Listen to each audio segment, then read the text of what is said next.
So in the resource, so under the file section in our group, we have a file called resources, and at the very bottom of that, we show some examples of bullet points that we used to use. And there are quotations and question marks in there.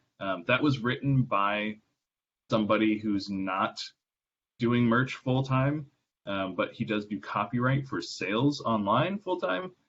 So he put those in there, and I left them in there when I was originally using those bullet points. Now, what we suggest is you don't use anything but a period. But I haven't had any problem with that. I haven't had any of my listings being taken down because of those bullet points. I've used them in hundreds of listings.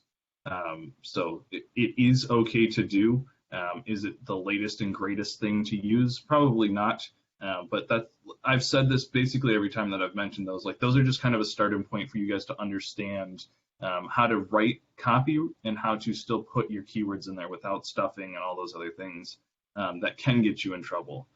So we're going to leave those in there, and that's the way that we used to do it. So yeah, they're just examples, like Nathaniel said. And right. Before I was poking and prodding so much on Amazon, we didn't see it really doing anything. But then as I went back and was checking everything, we noticed that, oh, the algorithm is picking this up odd. And especially now with the way that they're doing it, it's not as beneficial as it was before, that we could go, okay, they're using the quotations in this way. We kind of not cheat the system, but use that to our advantage. And now we kind of see it that it's not as useful anymore. So I would say, just like the thing, just use the period and then kind of leave everything else out. Not dashes, don't put any stuff in there, just leave it as it is.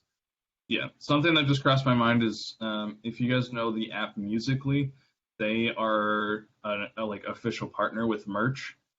And they kind of get things before we get them, like the pop sockets. They've had those for probably a year, and now Amazon just started talking about us getting pop sockets. So if you check their account and the way that they're doing bullet points, I haven't even done this personally, but I would say that's probably a good thing to follow. I can't imagine they're using question marks and quotations still.